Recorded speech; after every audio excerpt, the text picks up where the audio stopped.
Para quem não me conhece, eu chamo-me João Martins, sou psicólogo, sou psicólogo desde 2008, licenciei-me na altura em para Bolonha, em Psicologia, depois tirei uma mestrado em Medicina Legal. Neste momento estou a tirar o meu doutoramento na área dos processos psicológicos. Sou psicólogo desde 2008, trabalho no privado e desde janeiro juntei-me aqui à equipa da Tropa de Saúde, que agradeço imenso a oportunidade. Estou no Hospital de Alfena e no Hospital de Vila do Conde, mais conhecido por Hospital Central. E o que vos trago aqui hoje é falar-vos um pouco de uma das áreas que eu atuo, que eu me fui especializando ao longo do tempo, que é a área do pânico, mais concretamente na questão da crise psicológica, no controle deste tipo de sintomatologia, que se torna bastante doloroso e se torna bastante limitativo da vivência das pessoas. E que muitas vezes está associado a uma névoa, porque as pessoas não sabem muito bem o que é que acontece, o que é que está a acontecer, quer com elas próprias, quer muitas vezes com os familiares. Vamos falar de uma maneira muito geral, muito direcionada para a intervenção, embora ela tenha que ser muito individualizada também, mas de qualquer das maneiras espero conseguir trazer-vos algumas informações que considero relevantes dentro desta temática e dentro destes transtornos ou destas perturbações que têm sido infelizmente bastante frequentes, cada vez mais. Tivemos a situação da pandemia que ainda temos, embora um bocadinho mais atenuada, e neste momento temos agora as questões também externas relacionadas com a guerra na Ucrânia que tem de facto exponenciado este tipo de sintomatologia. Portanto, o que é que nós vamos falar? Vamos falar sobre o conceito de pânico. Vou chegar para aqui a câmara, desculpem. O conceito de pânico, a sintomatologia associada a este tipo de manifestações, as causas, a intervenção clínica e depois no fim faremos uma ação de esclarecimento de dúvidas. Eu sei que estão muitos participantes, provavelmente não iremos conseguir, ou não irei conseguir atender a todas as questões, mas faremos esforço para pelo menos globalizar ao máximo todas as dúvidas em algumas respostas. Começando pelo início, como costuma dizer, o conceito de pânico é muito abrangente, digamos antes assim. As pessoas conhecem-no por muitos nomes, por muitos sintomas, por muitas maneiras de o ver, e de facto assim não é, porque ele pode derivar de algumas causas, como nós vamos perceber, e pode derivar também de outras perturbações, de outros transtornos, nomeadamente relacionados com os de ansiedade, que, que podem estar a potenciar esse mesmo aparecimento do estado de pânico. Okay? Nesse sentido, nós não iremos falar do transtorno de pânico propriamente dito, ou seja, aquele que necessita de uma quantidade de critérios para ser preenchido enquanto diagnóstico, mas iremos falar, acima de tudo, do conceito de pânico enquanto crise psicológica, enquanto uma situação de desordem psicológica que cria aquela intenção e cria aquela, aquela situação bastante limitativa nas pessoas. Okay? Quando falamos de pânico, torna-se importante percebermos porque é que o pânico acontece ou porque é que a situação de pânico surge, e porque é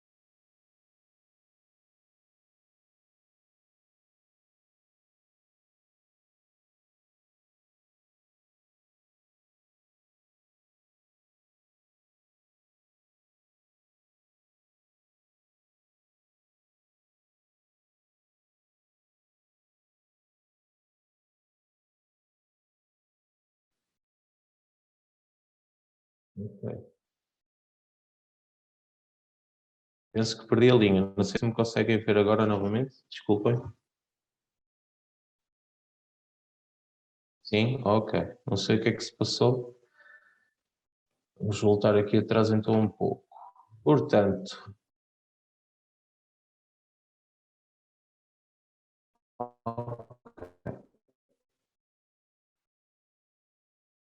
estava a falar da questão do pânico, portanto, relacionadas com o pânico, com a ansiedade, com aquilo que as pessoas percebem como um mal-estar psicológico. Muitas das vezes aquilo que nós, ou a maneira mais fácil que temos de explicar a estas pessoas é que existem uma quantidade de mecanismos que atuam em nós de uma maneira praticamente automática, ou até certo ponto automática. E esta questão de nós ficarmos em pânico de uma maneira quase instintiva vem muito do Homo sapiens, não é? Daquela parte animal que todos nós temos. E, de facto, nós quando nos deparamos com uma certa ameaça, quando a nossa reação de medo dispara face a determinada ameaça, nós temos uma quantidade de manifestações físicas e psicológicas que a acompanham. E nós podemos pensar que isso é uma coisa negativa, mas em grande parte das situações, ou em situações de vida ou de morte, essa questão é uma questão absolutamente essencial, porque nos prepara para agir de uma maneira quase ou praticamente automática, no sentido em que nós não precisamos de raciocinar sobre se devemos ou não agir face a uma ameaça que é iminente, ok? Portanto, faça uma situação como a imagem destas, imaginemos que nós estamos a andar no meio da selva e nos deparamos com estes dois leões. O nosso corpo, ao presenciar ou ao detectar esta situação, prepara-nos como? Através de uma ativação através do nosso sistema nervoso autónomo, que é uma parte do nosso sistema nervoso, que canaliza ou ativa determinadas funções em detrimento de outras. O nosso batimento cardíaco vai acelerar, a nossa respiração vai acelerar, nós vamos provavelmente suar das mãos, nos nossos níveis de alerta vão ficar mais focados face a esta ameaça e, portanto, todos estes mecanismos que foram ativados são absolutamente essenciais numa questão ou num momento em que seja necessário lutar ou fugir. E por isso é que muitas vezes aquilo que percepcionamos como ansiedade elevada, como pânico, como um medo avassalador, é muitas vezes acompanhado também por este tipo de sintomas. E estes sintomas, e é importante para o cliente perceber que em grande parte estes sintomas são uma reação absolutamente normal àquilo que ele está a experienciar. Provavelmente o que não está a correr bem é o facto de não haver nenhum leão naquele momento, mas o leão pode vir de dentro, pode ser uma questão cognitiva, pode ser uma memória, pode ser um local, pode ser de facto um leão, se isso acontecer, mas existem uma quantidade de situações que, pela nossa complexidade enquanto seres humanos, fazem com que nós percepcionemos determinada ameaça, seja ela real, seja ela no momento ou seja ela daqui a 20 anos. Okay? E muitas vezes esta percepção acerca do que é uma ameaça ou potenciada pela situação de medo que faz com que nós entremos em pânico. E este pânico pode manifestar-se de uma quantidade de maneiras, mas ele é definido de uma maneira muito simples. Portanto, é um surto repentino, não é? Caracterizado por medo ou desconforto intenso que atinge o seu pico em minutos e durante o qual se manifestam sintomas físicos ou cognitivos bem identificados. Okay? O pânico, ou o ataque de pânico em si pode variar, pode variar em termos de sintomatologia. O diagnóstico, por exemplo, de um transtorno de pânico propriamente dito, existem características, existem particularidades que têm que ser cumpridas. Infelizmente não vamos falar deles especificamente, aqui porque não temos tempo, mas as pessoas podem sentir palpitações, tremores, sudorese, não é? Suor nas mãos, as parestesias, o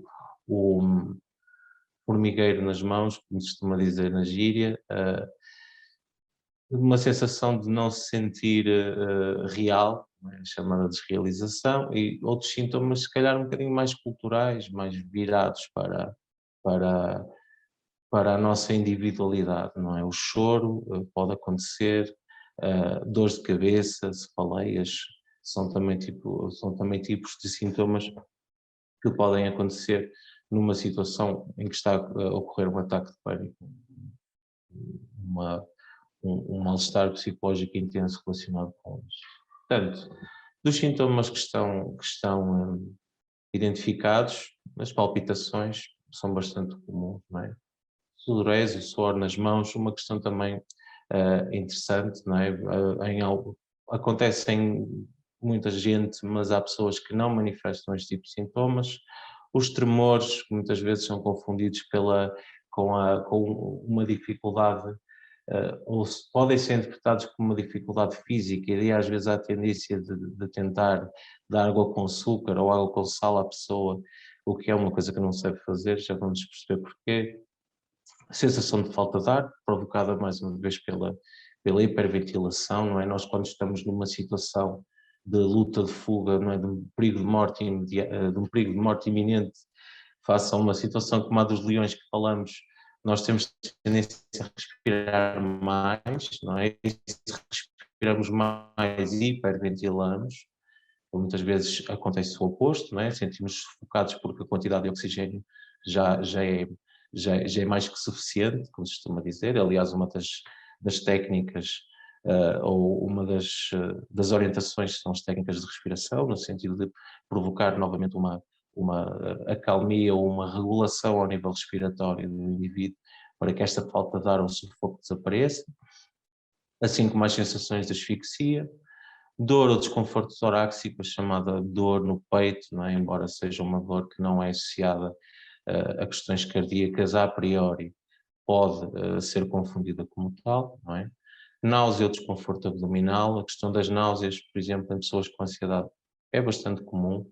As náuseas, dores do estômago, questões relacionadas com o aparelho gastrointestinal são bastante comuns em pessoas que sofrem de ansiedade, por exemplo.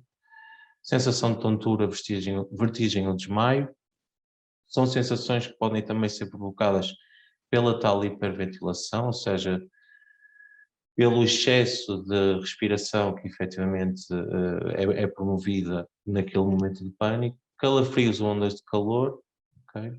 As parestesias que falamos, as mãos ficarem com o chamado formigueiro, a desrealização, portanto, as sensações de irrealidade, ou a despersonalização, a sensação de estar distanciado de si mesmo, pessoas que se dizem que se veem ao longe, parecia que eu não estava em mim mesmo, que me via distanciado, portanto, são sintomas ou são experiências que são muito confusas ou provocam muita confusão à pessoa, principalmente se ela experiencia este tipo de transtornos numa primeira fase, não é? Na primeira vez isto acontece, ela fica com uma sensação muito desconfortável em relação ao seu próprio controle, e é muitas vezes essa perca de controle ou medo de enlouquecer que faz com que o pânico ou os sintomas relacionados com o pânico se instalem de uma maneira se calhar mais consistente, porque na sensação do indivíduo ter experienciado algo que é tão fora de si, que é tão inesperado, que é tão fora daquilo que ele tinha consciência que podia ou não assistir ou podia ou não experimentar, há aqui um medo que se sobrepõe ao primeiro medo, não é? Ao medo que o indivíduo tem de morrer, tem de desenvolver uma doença, tem de enlouquecer. Isto muitas vezes provoca também um aumento da sintomatologia e muitas vezes o aumento dos episódios, porque esta tensão constante relacionada com a sua própria capacidade de autocontrole também muitas vezes está a amplificar essa mesma sintomatologia. Okay? E por outro lado, os sintomas de origem cultural, que também já falamos em relação ao choro, em relação a dores de cabeça, em relação a outra sintomatologia que pode ser associada, não do ponto de vista geral, mas do ponto de vista específico, certos indivíduos ou certas culturas. Em relação às causas, aqui há alguns relatos, não é, bastante típicos em relação a pessoas que sofrem deste desconforto provocado pelo pânico. Não é? Aquilo parece vir do nada, portanto aqueles ataques de pânico são inesperados, muitas vezes importantes para o diagnóstico do transtorno de pânico, se ele não estiver associado a outras perturbações mentais. Tenho andado a sentir-me nervoso nos últimos tempos, muitas vezes uma crise psicológica que pode degenerar numa situação de pânico pode vir de um aumento da carga de stress, de um aumento dos níveis de alerta, entre aspas, não é? Provocado por uma situação que tem prejudicado do ponto de vista emocional do indivíduo e depois chega ao ponto em que culmina no, no conhecido no dito ataque de pânico. Okay? Parece que foi morrer de ataque cardíaco, portanto, quem experienciou ou quem vive um ataque de pânico muitas vezes relata esta situação, portanto, algo que é extremamente desconfortável, extremamente doloroso de perceber e de agir, porque há aqui um medo que se torna real para eles, não é? E muitas vezes torna-se importante também do ponto de vista terapêutico reforçar a ideia que isto não é, que o próprio ataque de pânico não provocará a priori este tal ataque cardíaco, não é? Que existe essa sensação, mas que essa sensação vem de outro sítio, não é? Não vem do próprio problema cardíaco, que poderá eventualmente existir, provavelmente não é? Deixei de ir ao shopping com medo de me acontecer isto em frente a toda a gente, portanto, quando começam a existir episódios destes, as pessoas começam a desenvolver as chamadas estratégias desadaptativas, ou seja, o facto de tentarem arranjar estratégias que lhes permitam proteger-se de novos ataques, não é? E estas estratégias acabam muitas vezes por se tornar contraproducentes, no sentido em que a pessoa fecha-se cada vez mais e com isto desenvolve também uma agorafobia, ou pode desenvolver uma agorafobia, no sentido de se afastar de locais com muita gente, de deixar de frequentar espaços públicos com medo que isto lhe aconteça em frente a toda a gente e com isso se sentir envergonhado, por exemplo. A questão da vergonha é muito importante do ponto de vista clínico para estas pessoas. Desde que me separei, estes episódios têm aumentado, portanto, outro exemplo de uma questão emocional que está ali dentro, não é? Que se calhar está num processo ou não está a ser bem gerida e que muitas vezes provoca aqui este desconforto que pode derivar ou pode exponenciar para uma situação de pânico. Como causas imensas, não é? Como vocês devem perceber, o stress em excesso, é? As recordações traumáticas do passado podem surgir, não é? Muitas questões aqui já relacionadas com a perturbação de stress pós-traumático, podem despoltar este tipo de ataques. O stress em excesso também é importante que as pessoas desenvolvam cada vez mais e penso que já tem acontecido com maior frequência. A questão do autocuidado, de pessoa se perceber quais são os seus limites, perceber quando é que deve e quando é que não deve descansar, quando é que pode e quando é que não pode descansar e conseguir arranjar um equilíbrio em relação à sua vida profissional e à sua vida pessoal. Locais específicos podem despoltar este tipo de ataques, por exemplo, locais com muita gente, se a pessoa se sentir se a pessoa tiver uma perturbação de ansiedade, se calhar num local com muita gente pode começar a sentir-se um bocadinho desconfortável, ou esse desconforto potenciado por variáveis, por exemplo, como a temperatura, se for um local muito quente, pode transferir, pode fazer na pessoa sentir-se de uma determinada maneira e esse desconforto, aliado se calhar a essa hipersensibilidade que ela terá, pode despoltar este tipo de ataques e depois o local específico, de certa maneira, pode ficar associado a esse tipo de manifestações, o que depois se torna importante desconstruir também para a pessoa não se fechar mais uma vez. Okay? O uso de substâncias pode acontecer, pela minha experiência clínica já foi mais comum do que o que é, na minha experiência clínica não tenho dados científicos em relação aos momentos atuais, mas o abuso de substâncias pode potenciar um ataque de pânico e muitas vezes o próprio abuso de substâncias é utilizado por alguns pacientes no sentido de tentar controlar, como se fosse uma espécie de automedicação, o que é algo que deve ser evitado a todo custo. Okay? Portanto, às vezes há a tendência do álcool, do cannabis, etc. Portanto, são substâncias que, sendo depressoras do sistema nervoso central, normalmente potenciam no indivíduo uma sensação de controle em relação a esta sintomatologia, o que muitas vezes se torna contraproducente e as aumenta ainda mais.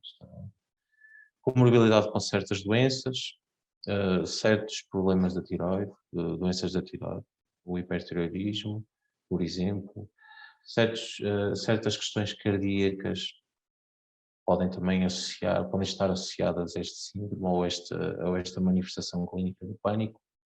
Comorbilidade com perturbações mentais, muito comum com as perturbações de ansiedade, não é? Com a perturbação obsessiva-compulsiva, por exemplo, com a ansiedade social, com a ansiedade generalizada, com a própria depressão também. Portanto, existe aqui uma quantidade de perturbações ou transtornos mentais que estão em comorbilidade com o pânico ou com a sensação. Está bem? Assim como outros catalisadores ou outros fatores que podem influenciar bastante este tipo de. Como ajudar?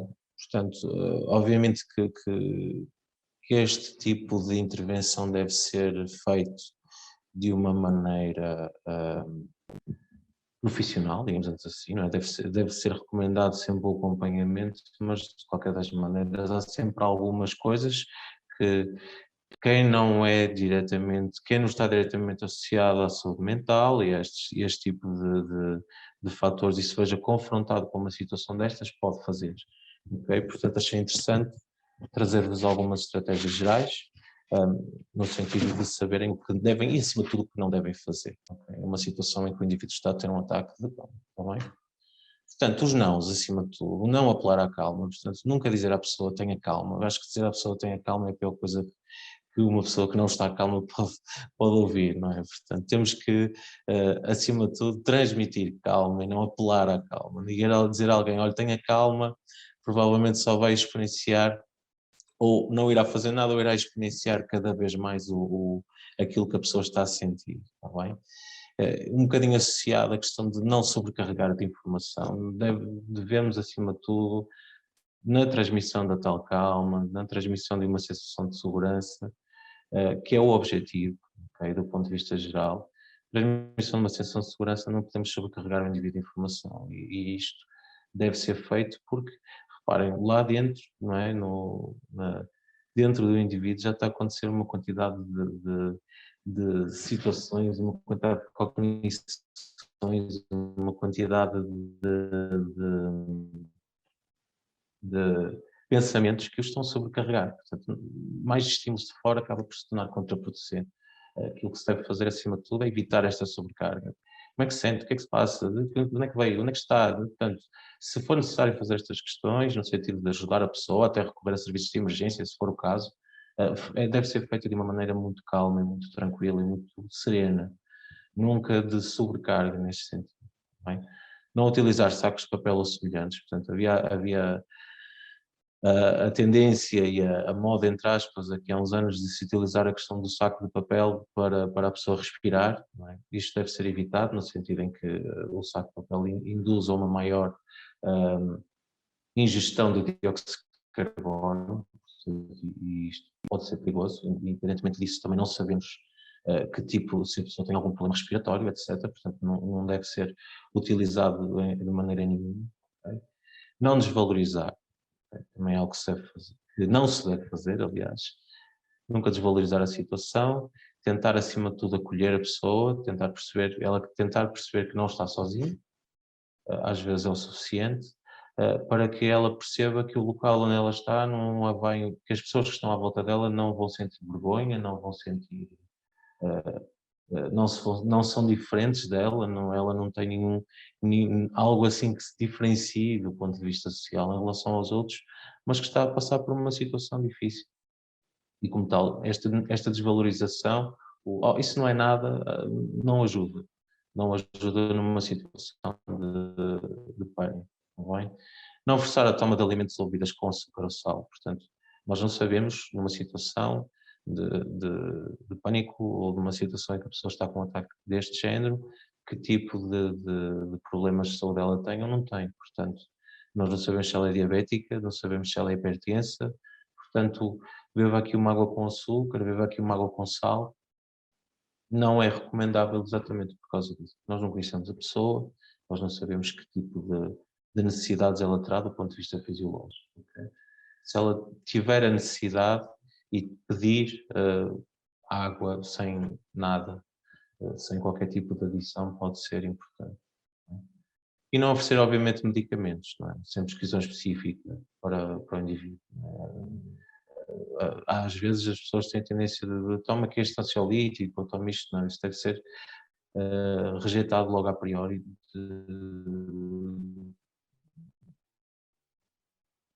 em todas as opções. Tá bom? Nós não vamos medicamento. Então, o que se deve fazer? Transmitir a segurança, promover conforto. Às vezes estar ao lado da pessoa, sentar-nos ao lado da pessoa, estarmos à beira dela sem grandes comunicações, às vezes é o suficiente para que ela se acalme um pouco. Ouvir, portanto, utilizar frases curtas e diretas em relação à questão da sobreposição de informação. Portanto, acima de tudo, respostas fechadas, no sentido, está com alguém? Estou. Não é? Com quem é que está? Se eu dizer com quem é que está alguém, a pessoa com quem é que está, é uma pergunta aberta, vai fazer com que ela fale mais. Não é? E eu, nestes momentos, preciso de diretividade, não é? Preciso de estar com alguém? Como é que se chama? Quem é que quer que liga alguém, não é? Portanto, há aqui uma verbalização muito mais direcionada, que pode ser mais importante aqui nestes momentos. Ok? Ou se reforça o que ouviu, com uma postura isenta dos julgamentos, ok? Isto é básico. Né? Promova uma mudança de local se adequado, portanto, se a pessoa sentir essa necessidade, pode ser importante, se for um local com muita gente, por exemplo, e a pessoa sentir, a pessoa que está a ter este desconforto, sentir que esse local está a ser mais contraproducente, existe uma quantidade de estímulos visuais e auditivos que estão, se calhar, a potenciar esse mesmo pânico, pode ser importante retirá-la do local. Promover um pedido de ajuda aos serviços de emergência, obviamente, se virem que, portanto, seja necessário. Promover um canal aberto para contacto com os familiares e amigos, portanto, colocá-los em contacto também pode ser preciso, manter-se por perto e conhecer, acima de tudo, os seus limites. Okay? Quem está numa situação em que tem que agir perante um cenário destes, é importante que conheça os seus limites e, portanto, todas as intervenções ou todas as ajudas que poderá fazer face a uma situação de pânico tem que ser, obviamente, mediante o seu conhecimento. E o seu conhecimento é sempre limitado neste sentido. Portanto, elas devem ser o mais simples, mais diretas, o mais adequadas possível, tendo em conta as necessidades e tendo em conta os limites de cada um. Okay? Na intervenção clínica e orientação para a consulta, normalmente eu, quando trabalho com estes casos, existe sempre uma equipa pluridisciplinar, portanto, há aqui três especialidades, não é, que são importantes, em primeira linha, obviamente, que podem existir outras que sejam relevantes.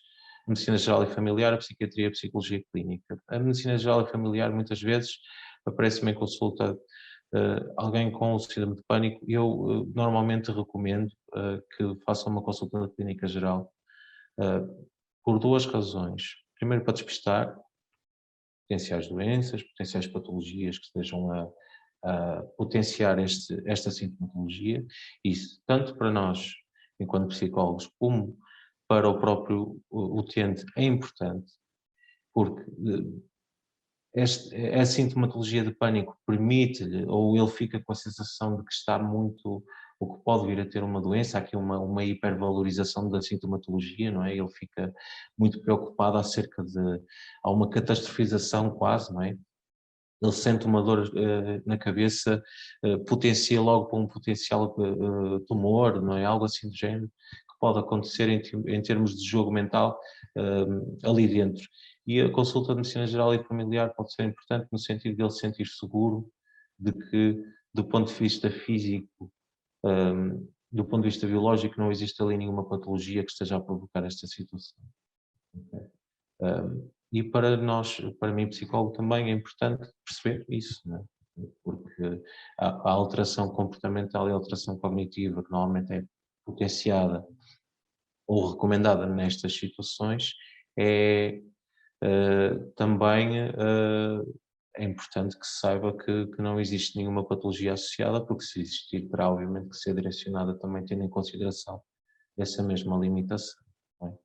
A psiquiatria, obviamente, se for necessário e se o utente, que às vezes tornam-se resistentes, aqui na psicologia clínica também é importante, nós também fazemos uma sensibilização às vezes para quando são casos que pode ser importante também serem acompanhados na psiquiatria.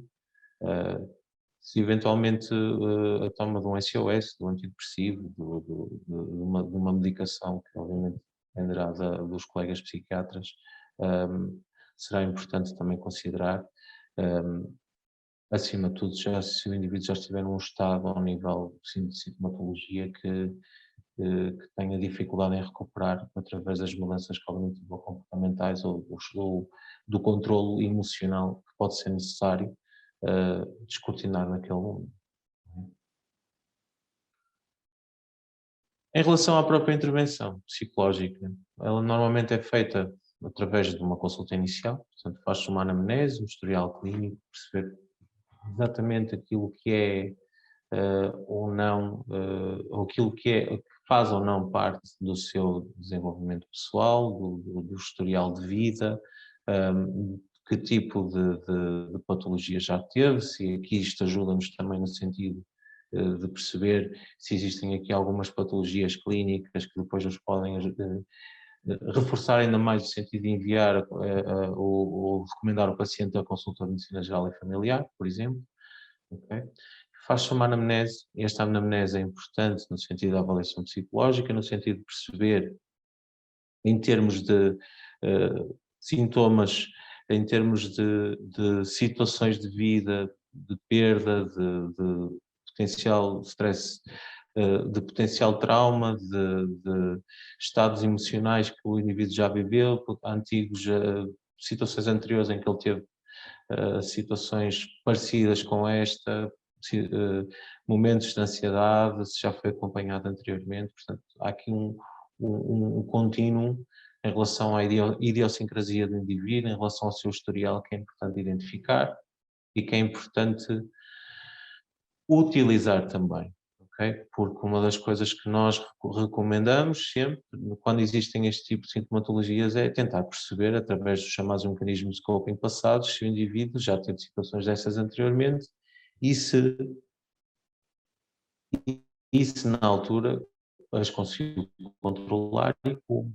Portanto, tem aqui, vamos aproveitar um bocadinho estas estratégias que o indivíduo já teve para prepará-lo ou psicoeducando no sentido dele se controlar atualmente. Okay? Pode ser uma estratégia importante. Okay? Depois faz-se uma avaliação e identificação das áreas problemáticas, estratégias desadaptativas. Uma situação de pânico provoca uma desregulação ou pode provocar uma desregulação grande ao nível das rotinas, ao nível das vivências do indivíduo, ao nível das atividades que anteriormente se calhar lhe davam prazer e neste momento não dão. Isto é um sintoma importante de outro tipo de motivações também. Mas existe aqui uma quantidade de rotinas que ficam afetadas e uma quantidade de estratégias ou de indicadores de bem-estar que também o ficam, como por exemplo o sono.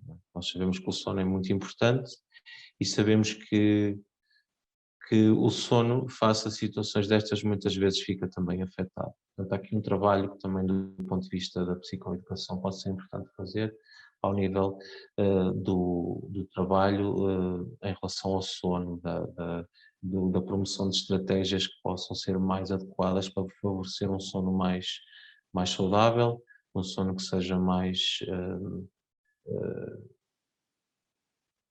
adequado também à própria necessidade do indivíduo. As próprias atividades afetadas também, preciso perceber que tipo de atividades é que foram afetadas. O indivíduo tinha determinada rotina de ir à feira, por exemplo, às sextas de manhã, e por causa desta situação deixou de ir. Portanto, isto é algo importante nós notar. Até que ponto é que isto aconteceu por causa da situação de pânico, ou de uma perturbação da ansiedade, ou dos sintomas da ansiedade na generalidade, ou aconteceu porque ele simplesmente deixou de querer ir, não é? Se isto aconteceu pelo primeiro fator, é importante nós tentarmos promover aqui uma nova readaptação para que ele se comece a abrir a sua perspectiva, comece a abrir a sua bolha em detrimento de a fechar. E a questão das rotinas também. Muitas vezes o indivíduo deixa de frequentar, deixa de trabalhar, deixa de estar com os amigos, deixa de fazer uma quantidade de funções, deixa inclusivamente de tratar de questões importantes como é a alimentação. Há aqui um afastamento em relação a estes indicadores de bem-estar, não é? Uma boa alimentação, as refeições a horas, etc. Portanto, são coisas que também podem interferir em relação a este tipo de sintomas, que é importante estar atento. E depois, numa fase também inicial, já quase na segunda, terceira consulta, uma psicoeducação para a prevenção, portanto, as chamadas estratégias de bem-estar e saúde psicológicas, ok? Onde o objetivo será promovermos estas questões que vos falei, do sono, de umas rotinas relativamente estáveis, do não evitar determinadas saídas, quando essas saídas ainda podem ser incluídas dentro da sua rotina, da promoção, por exemplo, do exercício físico, da adequação desse mesmo exercício físico à necessidade do indivíduo e à capacidade que ele tem do ponto de vista motivacional para o fazer, não é? Não basta dizer para ele ir ao ginásio uma vez por semana, uma vez por dia, desculpem, se ele não está minimamente motivado para o fazer. Portanto, tem que haver aqui uma negociação quase, entre aspas, no sentido de o convencer ou de lhe promover essa mesma necessidade, mas de uma maneira que ele queira fazer e que goste. Não é? Pode ser uma caminhada, pode ser uma volta de bicicleta, pode ser aquilo que para ele for mais adequado e for mais motivante ou motivador. Está bem? Os chamados mecanismos de coping adaptativos, não é? Tentar perceber, tentar explicar, ou tentar desenvolver no indivíduo estratégias que lhe permitam, de um ponto de vista preventivo, evitar estes ataques, não é? Evitar sobrecargas ao nível do stress, evitar sobrecargas do ponto de vista emocional, e por aí fora. Outra questão importante é a psicoeducação para atuar no momento, ou seja, no momento do pânico. Um dos problemas, ou uma das questões que eu tenho na minha experiência, que tenho notado bastante e que também é relevante do ponto de vista geral, é a perda de controle que os indivíduos que têm um ataque de pânico sentem no momento. Portanto, é uma total incapacidade, não é? Uma total incapacidade em lidar com aquilo, e uma hipervalorização desses mesmos sintomas, ou seja, aquilo é tão mau, é tão negativo, é tão doloroso, que apesar de um ataque de pânico durar em média 20 minutos, aquilo parecem 20 anos, não é? Portanto, é uma situação extremamente dolorosa, extremamente complicada e que muitas vezes esta perda de controle, esta falta de controle é aquela que também ajuda, entre aspas, à festa, desculpa a minha expressão, porque o indivíduo deixa de ter essa capacidade, deixa de se sentir capaz, é mesmo essa a palavra. E o facto de se sentir capaz aumenta o medo, e aumentando o medo aumenta também a sintomatologia de pânico e de ansiedade, neste caso. Portanto, uma das partes importantes na consulta é a questão de capacitar o indivíduo para atuar no momento, porque ele desenvolva um plano, muitas vezes direcionado para ele mesmo, mediante as suas características idiosincráticas, mediante a sua, a sua própria experiência com estes episódios de pânico, porque ele pode ter sintomas pode ter determinados sintomas e pode não ter outros, portanto o ideal é ajudar o indivíduo a lidar com cada um deles. Portanto, mas normalmente aquilo que se recomenda em relação à intervenção em crise, por exemplo, são os exercícios de grounding e de relaxamento, ok? Acima de tudo, relaxamento ao nível da respiração diafragmática, não é? Portanto, do relaxamento muscular progressivo, do grounding no sentido de haver aqui uma focagem na realidade, no momento, naquilo que está a acontecer à volta dele através dos 5 sentidos, okay? Para ele ver, para ele descrever coisas que está a ver, coisas que está a ouvir e coisas que está a sentir, não é? Ajudam-no a desfocar, de certa maneira, daquilo que ele está a sentir internamente. As questões da respiração, os exercícios de respiração importantes também, no sentido em que ajudam a essa tal estabilização do ponto de vista respiratório, que se torna relevante também no, no momento. Okay? É como se estivéssemos a dar um sinal ao nosso sistema nervoso autónomo que não existe nenhum perigo naquele momento. Não é? O nosso sistema nervoso autónomo fala a nossa língua, não é? Nós temos que falar com ele de uma maneira diferente e estes exercícios servem um bocadinho para falar com ele, não é?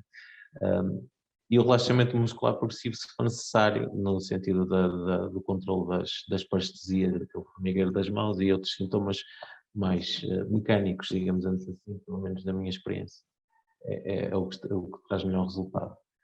E depois uma questão de normalização dos sintomas, que a pessoa tem que estar sempre presente, tem que estar sempre consciencializada disso.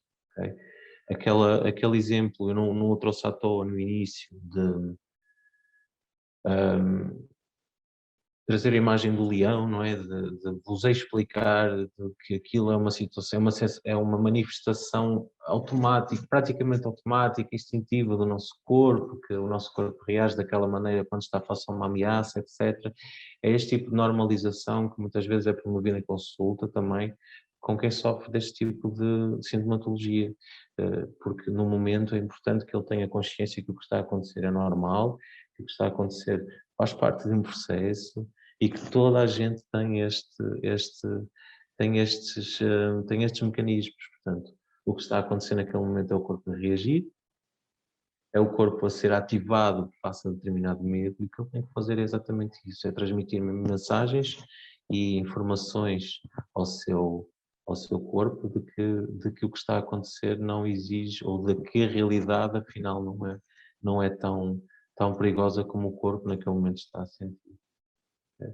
Isto também ajuda do período temporal, não é? Portanto, ele tem que, tendo consciência, não catastrofizando nesse sentido, não exponenciando do ponto de vista temporal, explicando à pessoa que, ou a pessoa tendo consciência de que isto daqui a 5 ou 10 minutos passa, coloca, baliza de certa maneira esta sintomatologia no indivíduo e permite-lhe, se calhar, trazer-lhe uma sensação de maior de controle.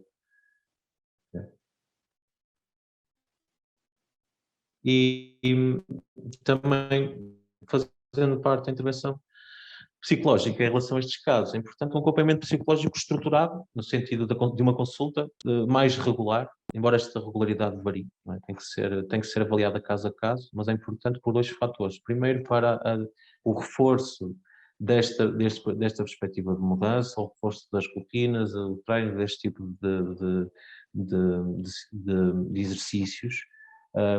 Depois, a medida, tentando ver se existem esse tipo de recaídas, se o indivíduo está a melhorar, se não está a melhorar, se é preciso ajustar ao nível das técnicas ou não. E depois tentando perceber também se, em termos de avaliação, estes episódios de pânico estão a ser provocados por uma situação de ansiedade, e de onde é que vem essa ansiedade, por uma situação de perda, há quanto tempo aconteceu essa perda. Portanto, é preciso criar uma relação terapêutica um bocadinho mais profunda, no sentido de tentar perceber se existe alguma causa que esteja ali focada nesta sintomatologia. Está bem?